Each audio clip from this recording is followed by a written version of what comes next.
Hello and welcome friends. Topper brains में आप सबका स्वागत है। आज हम लोग चैप्टर 16 लाइट क्लास 8 साइंस का important questions and extra questions को देखेंगे और समझेंगे। और most of the time questions इस कलेक्शंस में से ही आता है और बहुत बार रिपीट हुआ क्वेश्चंस ही मैं कलेक्ट कर रहा हूँ और जो कि एग्ज़ाम्स में आने के बहुत प्रोबेबल चांसेस होता है जिनका। तो आप अभी एग्ज़ाम के टाइम पे, टेस्ट के टाइम पे कम से कम इतना क्वेश्चंस को ज़रूर कंप्लीट कीजिए जो मैं कलेक्ट किया हूँ। और चैनल पे नए आए तो एक सब्सक्राइब ज़रूर कर दीजिए फ्रेंड्स, ताकि आने वाले वीडियोस भी आपको मिल पाए, और बेल नोटिफिकेशन को भी प्रेस कर दीजिए। फर्स्ट क्वेश्चन जो इम्पोर्टेंट है वो मैंने लिया है, differentiate between regular and diffused reflection. Does diffused reflection mean the failure of laws of reflection? इसका दूसरा क्वेश्चन है।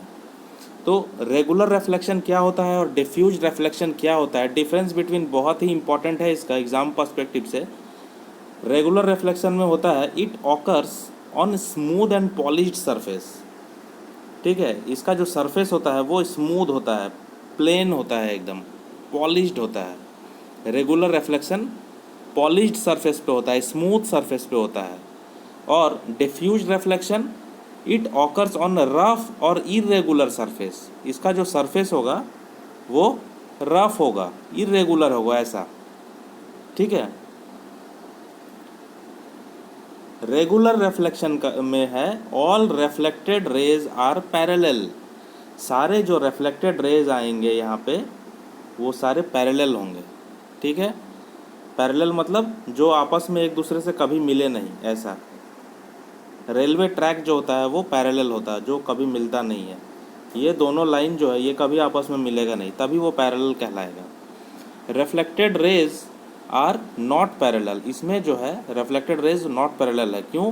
क्योंकि इसका जो सरफेस है वो इरेगुलर है, एक ऐसे जाएगा फिर एक ऐसा चला जाएगा, तो ये दोनों लाइन जो है ये पैरेलल नहीं होगा। Reflected rays are in one direction, ये एक ही डायरेक्शन में होगा। Reflected rays are in scattered direction, जैसे तैसे जिधर तिधर जाएगा इसका रिफ्लेक्टेड रेज। ये देखिए, ये डायग्राम में क्लियर करके बताया गया है। ये अगर मिरर है, इसके ऊपर इंसिडेंट रे आया तो ये इधर गया रिफ्लेक्शन, ये इधर गया रिफ्लेक्शन, दोनों आपस में पैरेलल है। यहाँ और भी आएगा इंसिडेंट रे तो वो भी जो है वो पैरेलल होगा। ठीक है, ऐसा पैरेलल जाएगा। और इरेगुलर और डिफ्यूज्ड रिफ्लेक्शन जो है, इरेगुलर रिफ्लेक्शन या फिर डिफ्यूज्ड रिफ्लेक्शन बोल सकते हैं इसको। तो इसमें जो है, इसका जो आप ये देख पा रहे हैं सरफेस, ये इरेगुलर है, वो रफ सरफेस है, प्लेन नहीं है, रफ है। तो इंसिडेंट रे आया और रिफ्लेक्टेड रे जिधर तिधर जाएगा, वो एक डायरेक्शन में नहीं जा पाएगा। इंसिडेंट रे आया और रिफ्लेक्टेड रे इधर चला गया, तो वो जो रिफ्लेक्टेड रे है वो पैरेलल नहीं है। ये जो ब्लू कलर का जो लाइन देख रहे हैं ये रिफ्लेक्टेड लाइन है, ये आप देख रहे हैं पैरेलल नहीं है। तो क्लियर हो रहा है ये दोनों में डिफरेंस क्या है, आपको समझ में आ गया होगा। इसी का सेकंड पार्ट का क्वेश्चन है, does diffused reflection means failure of laws of reflection? क्या डिफ्यूज्ड रिफ्लेक्शन का मतलब लॉज ऑफ रिफ्लेक्शन फेल हो गया यहाँ पे? No, diffuse reflection does not mean that the failure of laws of reflection. इसका मतलब लॉज ऑफ रिफ्लेक्शन फेलियर नहीं है। और इस चैप्टर का सबसे ज़्यादा वेरी इंपॉर्टेंट क्वेश्चन जो है वो ये है, state the laws of reflection. इसको आपको रट लेना है और रटने से पहले समझ भी लेना है। ये हमेशा आएगा, क्लास 10th में भी पूछा जाएगा और क्लास 8th में भी पूछा जाएगा। The laws of reflection are as follows. Incident ray, the normal and the reflected ray. आपको incident ray, normal, reflected ray ये सब पता होना चाहिए। All lie in the same plane, वो सब एक ही प्लेन में लाई करते हैं। मैं अभी बता देता हूँ इंसिडेंट रे किसको बोलते हैं और रिफ्लेक्टेड रे किसको बोलते हैं। जैसे ये एक मिरर है या प्लेन है, तो ये जो लाइट इस पर गिर रहा है, ये जो लाइट इस पर गिरा, इसको बोलते हैं हम लोग इंसिडेंट रे। और यहाँ से रिफ्लेक्ट, ये जो मिरर है यहाँ से रिफ्लेक्शन होकर के ये वापस ऊपर की ओर जाएगा, तो इस लाइन को बोलेंगे हम लोग रिफ्लेक्टेड रे। और इसके बीच एक इमेजिनरी लाइन होगा जिसको हम लोग बोलेंगे नॉर्मल। ठीक है, और नॉर्मल और इंसिडेंट रे के बीच में जो एंगल बनता है वो एंगल ऑफ इंसिडेंस। और नॉर्मल और रिफ्लेक्टेड रे के बीच में जो एंगल बनता है वो है एंगल ऑफ रिफ्लेक्शन। तो ये तीनों चीज़ जो है, incident ray, normal and the reflected ray, all lie in the same plane, एक ही प्लेन में ये लोग लाई करते हैं। ये पहला रूल है लॉज ऑफ रिफ्लेक्शन का। और दूसरा लॉ है the angle of incidence is equal to the angle of reflection. ये angle of incidence is always equal to the angle of reflection. ये जो एंगल मैंने यहाँ बना के दिखाया है और ये जो एंगल बना, ये दोनों आपस में इक्वल होगा। ठीक है, यही है लॉज ऑफ रिफ्लेक्शन। बहुत इजी है लॉज ऑफ रिफ्लेक्शन, बस आपको याद रखना है ये 2 पॉइंट, और साथ में ये ऐसा डायग्राम भी आप बना देंगे, आपको फुल मार्क्स मिलेगा इससे। नेक्स्ट क्वेश्चन है what type of reflection is found in kaleidoscope. Kaleidoscope के बारे में आप चैप्टर में पढ़े होंगे, जिसमें मल्टीपल रिफ्लेक्शन होता है। ठीक है, मतलब उसमें 3 मिरर रहता है। जब भी एक से अधिक मिरर होता है तो क्या होता है कि एक मिरर से जो रे रिफ्लेक्ट होकर के जाता है वो दूसरे मिरर पे इंसिडेंट होता है, और यहाँ से फिर वो कहीं और रिफ्लेक्ट होता है। तो बार बार रिफ्लेक्शन होता है जब, तभी उसको मल्टीपल रिफ्लेक्शन हम लोग बोलते हैं। और ये किस में होता है? ये कैलिडोस्कोप में होता है। What is dispersion of light? Very important. The splitting of light into its colours is known as dispersion of light. जब एक वाइट लाइट जो है वो 7 कलर्स में स्प्लिट होता है, टूटता है, तब उसको डिस्पर्सन ऑफ लाइट बोलते हैं। और इसका एग्जाम्पल है रेनबो। जब हम लोग आकाश में रेनबो देखते हैं बारिश के बाद, तो वो जो रेनबो बना है वो डिस्पर्सन के वजह से ही बना है। आगे हम लोग उसको और देखेंगे, वो सारा क्वेश्चंस है एक्स्ट्रा क्वेश्चंस में। और एक और मोस्ट इम्पॉर्टेंट क्वेश्चन है इस चैप्टर का। पहला तो लॉ ऑफ रिफ्लेक्शन जो वेरी इंपॉर्टेंट है, और एक वेरी इंपॉर्टेंट क्वेश्चन है जो कि हमेशा आता है एग्जाम में, describe the human I with label diagram. या फिर क्वेश्चन रहेगा describe the structure of human आई। ठीक है, विथ लेबल डायग्राम। आपको लेबल डायग्राम प्रैक्टिस करना है इसका, और इसके बारे में पढ़ लेना है। इसके साथ एक और क्वेश्चन आता है कि हम अपनी आँखों का केयर कैसे कर सकते हैं, how can we care our eyes. ये क्वेश्चन भी इसमें लगा हुआ रहता है। The outermost part of an eye is cornea, sorry. The outermost part of an eye is cornea, which is tough and protects the inner part of the eye. जो बाहरी part होता है वो कॉर्निया होता है, जो internal part को protect करता है। Behind the cornea we find iris. Cornea के बाद ही आइरिस होता है। In the iris there is a small opening called pupil, और उसमें एक छोटा सा ओपनिंग होता है जिसको पुपिल बोलते हैं। The size of the pupil is controlled by the iris, और इसका साइज़ जो है वो आइरिस के द्वारा कंट्रोल होता है। जब भी लाइट जो है, बाहर का लाइट जो है वो कम ज़्यादा होता है, तब इसको कंट्रोल किया जाता है। The iris controls the amount of light entering into the eye. ये भी एक छोटा क्वेश्चन इस क्वेश्चन में अटैच कर देता है कि what is the function of iris. ठीक है, तो इसको ध्यान रखना, एक ही लाइन का है कि ये अमाउंट ऑफ लाइट को कंट्रोल करता है। जो अमाउंट ऑफ लाइट हमारे आँखों के अंदर जाता है उसको आइरिस कंट्रोल करता है। क्यों, कैसे? जब हमारे आँखों के सामने बहुत ज़्यादा लाइट आ जाएगा, बहुत ज़्यादा सनलाइट आ जाएगा, तो आइरिस क्या करेगा, उसको छोटा कर देगा। वो जो होल है, पुपिल जो है, उसको छोटा कर देगा। और छोटा करेगा तो हमारे आँखों में जो ज़्यादा लाइट आ गया उससे हार्म नहीं होगा। और जब हम अंधेरे में जाएंगे, लाइट कम रहेगा, तब उसको वो एक्सपैंड कर देता है आइरिस, ताकि हमारे आँखों में ज़्यादा लाइट आ पाए और हम अंधेरे में भी देख पाए। तो ये फंक्शन है इसका। Behind the pupil is a lens which focuses light on back of the eye on a layer called retina. Retina पे ही इमेज बनता है, और रेटिना के अंदर ही रॉड शेप्ड सेल्स और कोन शेप्ड सेल्स पाया जाता है। ठीक है, इमेज फॉर्म्स ऑन रेटिना। ये डायग्राम है, आप बुक से भी अच्छे से देख सकते हैं ह्यूमन आई का डायग्राम, और 1-2 बार प्रैक्टिस कीजिए आप इसको। बहुत टफ नहीं है, लेकिन ये क्वेश्चन आता ही है, आपको करना ही पड़ेगा। और इसके साथ जो क्वेश्चन आता है वो ये है, explain how you can take care of your eyes. आप अपने आँखों का देखभाल कैसे कर सकते हैं, ये क्वेश्चन भी साथ में उसके आता है। तो हम लोगों को रेगुलर चेकअप कराना चाहिए डॉक्टर से, have a regular checkup. If advised use suitable spectacles. अगर डॉक्टर के द्वारा एडवाइस किया जाता है तो प्रॉपर स्पेक्टेकल्स मीन्स चश्मा लगाना चाहिए। अवॉइड टू मच और टू लिटिल लाइट। बहुत ज़्यादा लाइट को अवॉइड करना चाहिए और बहुत कम लाइट को भी अवॉइड करना चाहिए। मीडियम लाइट में हम लोगों को पढ़ाई करना चाहिए या बाकी काम करना चाहिए। Wash your eyes frequently with clean water. हमेशा आँखों को साफ पानी से धोया जाना चाहिए। Always read eight normal distance for vision, एक नॉर्मल डिस्टेंस पे रख कर ही हम लोगों को पढ़ना चाहिए। अगला क्वेश्चन है, give 4 properties of image of an object formed by a plane mirror. ये क्वेश्चन भी पिछले साल मीन्स 2022 का फाइनल एग्जाम्स में आ चुका है कि प्लेन मिरर में जब इमेज बनता है तो उसका फीचर क्या होता है, उसका प्रॉपर्टीज़ क्या होता है, कैसा होता है उसका इमेज। तो बहुत इजी है ये। The image is formed as far behind the mirror as the object is in front of it. तो इमेज उतना ही दूर बनता है मिरर से, जितना दूर इमेज उतना ही दूर बनता है मिरर से जितना दूर वो ऑब्जेक्ट रखा हुआ है। ऑब्जेक्ट जितना दूर रखा हुआ है उतना ही दूर में इमेज बनेगा, ठीक है। और इमेज जो है वो वर्चुअल इमेज होगा, रियल इमेज नहीं होगा, वर्चुअल होगा। वर्चुअल का मतलब जिसको हम लोग सिर्फ इमेजिन कर सकते हैं। The image formed is virtual image. अगला क्या है, the image formed is erect, एकदम स्ट्रेट बनेगा, सीधा बनेगा। End of same size of the object, object जितना ही बड़ा है उतना ही बड़ा इमेज बनेगा। The image formed is inverted, image जो है वो उल्टा बनेगा, ठीक है। ऊपर में अगर ऐसे ऑब्जेक्ट है तो इमेज जो है नीचे ऐसे उल्टा बनेगा, ठीक है। तो ये 4 पॉइंट्स आपको याद रखना है इमेज के बारे में कि इमेज कैसा बनेगा प्लेन मिरर पे, ठीक है। ये बहुत इंपॉर्टेंट क्वेश्चन है। नेक्स्ट, यहाँ से हम लोगों का एक्स्ट्रा क्वेश्चन स्टार्ट होता है, ठीक है।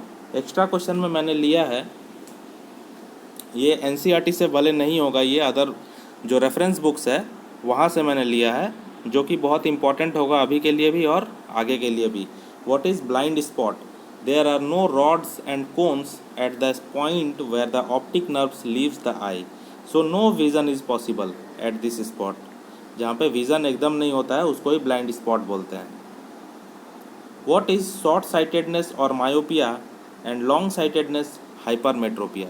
ये क्वेश्चन बहुत इंपॉर्टेंट है, बहुत ज़्यादा इंपॉर्टेंट है ये क्वेश्चन। खास करके ये स्टैंडर्ड 10th में पूछा ही जाता है हमेशा बोर्ड के एग्ज़ाम्स में, और 8th के बहुत सारे रेफरेंस बुक में ये क्वेश्चन दिया गया है। मायोपिया और हाइपरमेट्रोपिया क्या है अच्छे से एक्सप्लेन करके दिया गया। मायोपिया मतलब ये एक डिफेक्ट है, मायोपिया और हाइपरमेट्रोपिया जो है ये आँखों का एक तरह से डिफेक्ट है, ये प्रॉब्लम है हमारे आँखों का। हम लोग देखें हैं, हम लोग जो भी बच्चे हैं करीब 30 एज तक या 35 एज तक, बच्चों से लेकर के 35 एज तक जिनका भी आंखें ख़राब होता है, स्पेक्टेकल्स लगता है, उनका प्रॉब्लम क्या होता है। आप लोगों में से किन्हीं का स्पेक्टेकल्स लगा होगा तो आपको ये बात अच्छे से समझ में आ जाएगा। क्यों? क्योंकि अगर आपको मायोपिया है तो आपको नज़दीक का चीज़ बहुत अच्छे से दिखेगा और दूर का चीज़ जो है वो नहीं दिखेगा। तो जनरली हम लोगों को, बच्चों को, स्टूडेंट्स को मायोपिया होता है, उनको चश्मा लगता है और उनको मायोपिया ही होता है। आप लोगों में से अगर किन्हीं को स्पेक्टेकल्स है तो वो ज़रूर कमेंट बॉक्स में कमेंट करके बताइए कि आपका क्या प्रॉब्लम है आँखों में। तो it is a defect in which people can see near by objects clearly but can not see the distant object clearly. यहाँ पे क्या होता है कि हम लोग, अगर ये बीमारी हमें है मायोपिया, तो हमें नज़दीक का चीज़ दिखेगा और दूर का चीज़ नहीं दिखेगा। तो इस चीज़ को करेक्ट करने के लिए डॉक्टर हमें स्पेक्टेकल्स देता है और उस स्पेक्टेकल्स में, उस चश्मे में कॉनकेव लेंस लगा हुआ रहता है। It can be corrected bye concave lens, जिसे डाइवर्जिंग लेंस भी बोला जाता है। और दूसरा है इसका ऑपोजिट, हाइपरमेट्रोपिया, जो ओल्ड एज पीपल को होता है, जो हमारे फादर्स लोगों को, अंकल लोगों को जो होता है वो ये है, जो आफ्टर 40 एज हो जाता है, 35 के ऊपर जो एज होता है उनको हाइपरमेट्रोपिया होता है। तो वो लोगों को क्या होता है, वो लोगों को नज़दीक का चीज़ क्लियर नहीं दिखता है, उन लोगों को दूर का चीज़ क्लियर दिखता है। आप लोग देखे होंगे बड़े बुज़ुर्ग को कि वो लोग न्यूज़पेपर जब पढ़ते हैं तो वो अपने से दूर लेकर रखते हैं, न्यूज़पेपर को दूर से ही पढ़ते हैं, लेकिन हम लोग वैसा नहीं पढ़ सकते हैं। तो हाइपरमेट्रोपिया उनको होता है, बुज़ुर्गों को।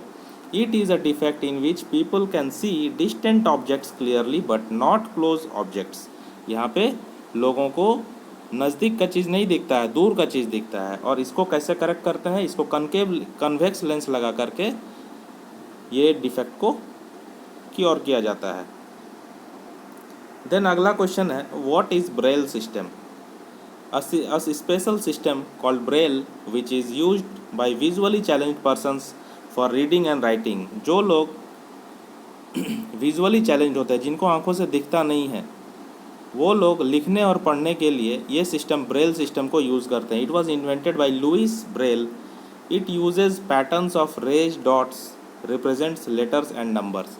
इसमें होता क्या है कि इसमें मशीन में रेज्ड डॉट्स रहता है, ऐसा उभरा हुआ डॉट्स रहता है, ठीक है। तो इसको हम लोग टच करके, इसको वो विजुअली चैलेंज इंसान टच करके पता करता है कि वहाँ पे क्या लिखा हुआ है, और वो जो लिखा हुआ रहता है वो रेज करके ही ऐसा लिखा हुआ रहेगा, ऐसा करके ही लिखा हुआ रहेगा, पॉइंटेड का किया हुआ रहेगा, तो उसको छू करके वो पता कर सकता है। What is dispersion of light, पहले भी बताया, बहुत इंपॉर्टेंट है। Splitting of white light into many colours is called dispersion, example rainbow होगा। एंड व्हाट इज स्पेक्ट्रम, कभी कभी ये भी पूछ करके शॉक कर देता है एग्जामिनर हम लोगों को। द बैंड ऑफ 7 कलर्स, या फिर द बैंड ऑफ कलर्स लिख सकते हैं, produced when white light splits is called spectrum. 7 रंगों में जब वो वाइट लाइट जब बिखर जाता है तो उसको ही स्पेक्ट्रम बोलते हैं। और वो 7 रंग जो होता है वो आपको याद रखना है, विब ग्योर से याद रखते हैं, ठीक है। ये कलर का शॉर्ट फॉर्म है, violet, Indigo, blue, green, yellow, orange, red. और इसमें सबसे ज़्यादा डाइवर्ट होता है वो वायलट कलर है, और सबसे कम डाइवर्ट होने वाला रेड कलर है।